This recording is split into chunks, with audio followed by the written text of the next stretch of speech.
안녕하세요. 로맨티스트의 신동희 변호사. 김장천 변호사입니다. 자, 오늘은 이름도 어려워 이거. 하도급, 하도급, 하수급. 하수급 네, 이런 거에 대해서 이야기를 해보려고 해요. 너무 어렵습니다, 변호사님. 이게 무슨 구조예요?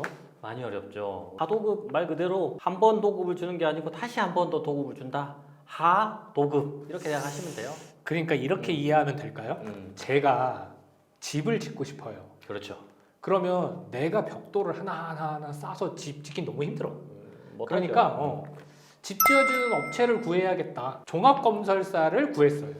그러면 내가 발주자가 되는 것이고, 그렇죠. 내가 뭐 해주세요 발주한 거죠. 발주하는 것이고, 네. 또 건설사가 원청사가 되는 거죠. 원청. 종합건설사도 다들 아시겠지만 종합건설사가 일일이 다 하는 회사들이 없어요. 그럼요. 이 종건사는 어떻게 하냐? 자, 석재업체랑 계약해요. 니네가 이게 돌 가져와라. 그다음에 타일업체랑 계약해요. 야, 이제 타일 다 깔아라. 그러면 이 종합건설사하고 계약하는 이 밑에 회사들이 하도급이 되는 거죠. 그렇죠. 그러면 발주자가 원청, 이 종합건설사에 하는 계약이 도급 계약이고, 도급 계약이 되는 것이고, 이 건설사가 이 석재회사나 타일회사랑 하는 계약이 하도급 계약이 되는 되네요. 것이죠. 이렇게 정리하니까 조금 그래서 구조는 알겠다. 도급인, 수급인, 하수급인 이렇게 생각하시면 기본 구조가 머릿속에 들어오실 겁니다. 자, 그러면 이게 왜 보통 문제가 되죠? 도급인, 수급인, 하수급인 두 이거 계약 가지 두 개. 문제로 생각해 볼 수가 있을 것 같아요. 집주인이 도급을 줬어요. 이제 종건사에게. 근데 종건사가 일을 제대로 안 했어. 그러면 석재 회사가 돈을 받아야 될 거 아닙니까? 그렇죠. 이때 문제가 있을 수 있고 또 다른 하나는 석재 회사가 일을 안 해. 어. 그러면 종건사가 어떤 식으로든 또 다른 석재 회사를 구하거나 자기가 직접 하거나 뭘 해야 될 거 아닙니까? 이때 문제가 생길 수 있으니까 이 두 가지를 한번 얘기해 보면 좋을 것 같아요. 자, 첫 번째 사건은 저도 사실 그런 사건들 해본 적 많거든요. 네네. 석재회사 입장에서는 돌을 가져다가 다 붙였어요. 네네. 그러면 어떻게 해야 돼? 계약상 나랑 계약한 종합건설사에 가서 야, 나 이제 돌 다 붙였으니까 1억 내놔. 그렇죠. 이렇게 해야 돼. 근데 종합건설사가 미안하다. 돈을 못 주겠다. 다 써버렸다. 아유. 이래. 아유. 그러면 석재회사 입장에서는 어떻게 생각해요? 아유.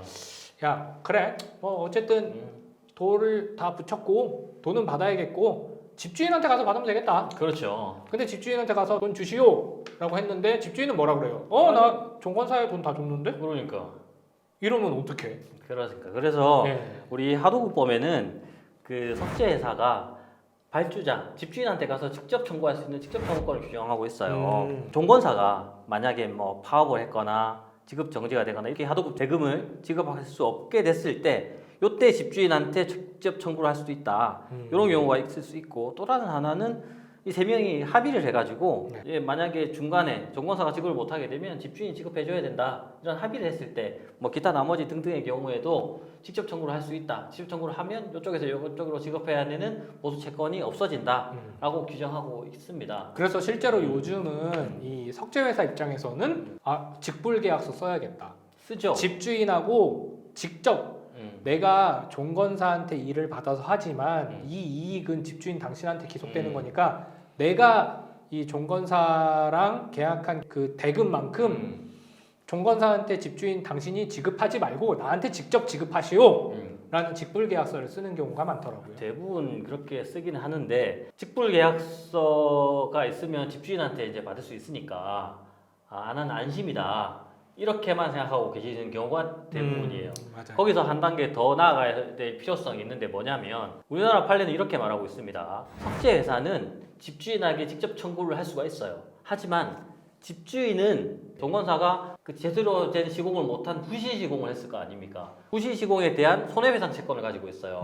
그러면 집주인은 그 석재회사가 청구한 금액에 대해서 내가 종건사에게 그 하자 보수에 대한 손해배상 채권이 있기 때문에 이것을 상계하자, 퉁치자라고 말을 할 수가 있습니다. 그러면 이 석재회사 입장에서는 갑자기 붕 떠버리는 경우가 발생하는 거예요. 그럼 예를 들면 이게 맞는 거예요? 석재회사가 난 돌 설치 잘했어. 자, 이제 나는 집주인한테 돈 받아야겠다 했는데 집주인이 우리 집이 말이지 창문이 너무 고장이 심해. 이거 집에 하자가 있네. 나 이거 종건사한테 손해배상 청구할 건데 말이야. 그렇지. 근데 이 손해배상 채권이 석재 니네한테 줄 것보다 더 커. 못 주겠다 야. 그렇지. 그러면 못 받는 거죠. 근데 그럼 석재회사 입장에서는 아니 나는 돌만 책임졌는데 왜 유리창 잘못된 걸 나한테 갖고 와? 받는다라고 해도 못 받는 거예요. 맞습니다. 그래서 직불 계약서를 작성했을지라도 만약에 중간에 종건사가 부실 시공을 했거나 이런 집주인의 입장에서 상계항변을 할 그런 가능성이 존재한다면 그 종건사에 보통 하나만 공사를 하지 않으니까 다른 여러 공사 현장을 찾아가가지고 어떤 채권이 있으면 무조건 거기를 가압류를 해야 된다는 겁니다.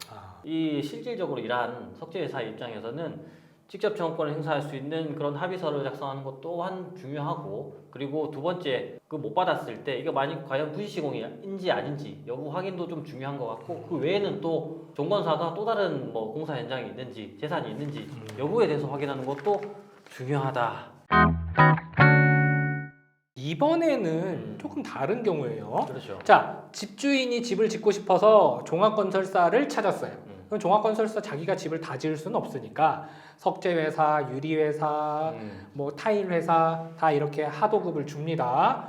그러면 석재회사 입장에서는 그래, 이 공사는 한 5천만 원이면 될 것 같아 라고 종합건설사하고 5천만 원에 계약을 했어요. 그렇죠. 그리고 이제 석재회사가 막 일을 하는 것 같았는데 석재회사가 제대로 일을 안 했어. 못하겠다.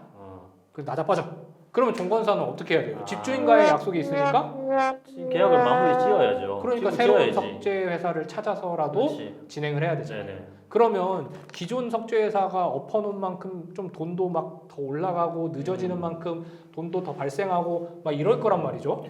그러니까 기존에 약정한 그 공사대로 진행을 했을 때 이만큼은 증가될 수밖에 없는 사정이 있었다라는 것이 입증이 될 사안이니까 그 증가분에 한해서는 당연히 그 석재회사한테 손해배상 청구를 해야 되는 것이고, 네. 그 석재회사는 아마 계약 보증을 했을 겁니다. 계약 네. 보증사가 있을 테니까 그 종건사는 계약 보증사를 상대로 이만큼의 합리적인 금액이 증가되었다라는 것을 입증하면서 이제 손해배상 청구 소송을 진행을 하면 그쪽에서는 반환 청구를 해주지 않을까 싶어요.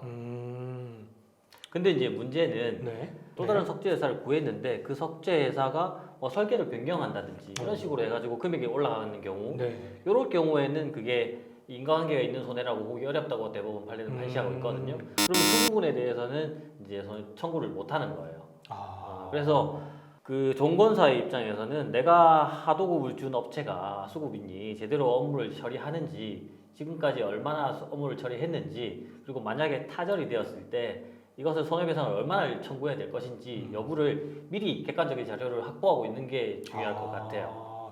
종합건설사도 참 그냥 손 놓고 있으면 안 되겠네요. 당연히 안 되죠. 네. 내가 어쨌든 발주자로부터 받아온 거니까 내가 마무리해야 되는 겁니다. 내가 마무리를 못하기 때문에 다 하도급 주는 거잖아요. 그 마무리까지 제가 다 챙겨야죠, 저희가. 오늘 채널의 정체성을 오랜만에 다시 찾은 건가? 왜 이렇게 어려운 얘기를?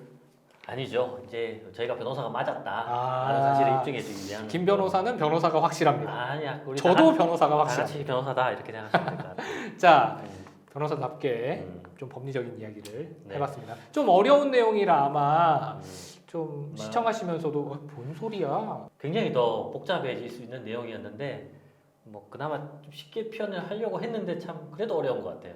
그냥 분명히 이거 뭐 저 변호사들 뭐라고 하는지 모르겠는데 라고 하는 부분이 있으시면 댓글로 추가 질문 남겨주십시오. 그러면 저희가 네. 친절하게 답변 달아드리도록 하겠습니다. 자, 오늘은 여기까지 말씀 나눌까요? 네. 감사합니다. 감사합니다.